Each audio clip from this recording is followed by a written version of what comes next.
Hello everyone, आज हम बात करने वाले हैं विदेशी यात्रियों के वृत्तांतों के बारे में। तो एक क्वेश्चन आता है, प्राचीन भारतीय इतिहास के स्रोतों का वर्णन कीजिए। तो उसमें एक पॉइंट आता है विदेशी यात्रियों के वृत्तांत। तो उनमें से हम पढ़ेंगे चीनी यात्रियों के वृत्तांत। तो दोस्तों, विदेशी यात्रियों ने यानी विदेशी वृत्तांतों ने प्राचीन भारतीय इतिहास के विषय में महत्वपूर्ण जानकारी प्रदान की है। तो उनमें से चीनी यात्रियों के वृत्तांत हैं, उनके बारे में आज मैं आपको बताने वाला हूँ।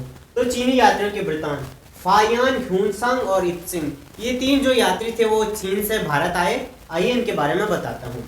सबसे पहले फायान चीन से भारत आया, और उस समय जब फायान चीन से भारत आया उस समय चंद्रगुप्त विक्रमादित्य का शासनकाल भारत में था। यानी चंद्रगुप्त विक्रमादित्य के शासनकाल में फायान भारत आया।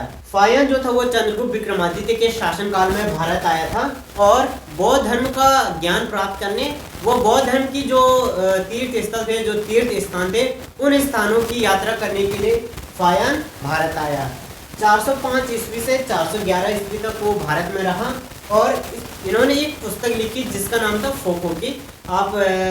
जिस पुस्तक का नाम था फोको की। और उस पुस्तक में इसने गुप्तकालीन राजनीतिक, सामाजिक, आर्थिक और धार्मिक स्थिति के बारे में बताया। वह बौद्ध धर्म का वर्णन उसने इस पुस्तक में किया। आया था ह्यूनसांग सम्राट हर्षवर्धन के शासन, जिस समय सम्राट हर्षवर्धन का शासनकाल भारत में था, उस समय ह्यूनसांग भारत आया, और 629 ईस्वी से 645 ईस्वी तक वो भारत में रहा। फायान की तरह ह्यूनसांग भी बौद्ध धर्म की शिक्षा प्राप्त करने, बौद्ध धर्म का ज्ञान प्राप्त करने, और जो बौद्ध धर्म के तीर्थ स्थल थे उनकी यात्रा करने के लिए ह्यूनसांग भारत आया। और इन्होंने एक पुस्तक लिखी जिसका नाम था सीयू की। उसने उस पुस्तक में हर्षवर्धन के शासन प्रबंध व उस समय की राजनीतिक दशा के बारे में बताया है। उनके बाद आया था इत्सिंग, जो कि लगभग 7वीं शताब्दी में भारत आया, और इसने तत्कालीन भारत की राजनीतिक, आर्थिक, सामाजिक स्थिति के बारे में उसने अपनी पुस्तकों में, अपने वृत्तांतों में लिखा। दोस्तों, इन्होंने जो भी अपने वृत्तांतों में लिखा या अपने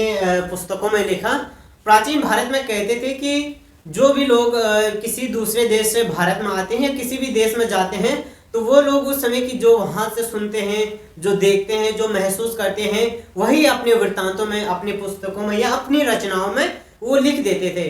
तो फायान ने भी, ह्यूनसांग ने भी और इत्सिंग ने भी, इन सभी ने वही जो महसूस किया, जो उन्होंने देखा, जो उन्होंने अन्य लोगों से सुना जो कि भारत में रह रहे थे, वही उन्होंने अपनी पुस्तकों में लिखा। तो दोस्तों, ऐसी वीडियो देखने के लिए चैनल को सब्सक्राइब जरूर करें, और वीडियो पसंद आए तो लाइक करें, शेयर करें और कमेंट जरूर करें। Thank you.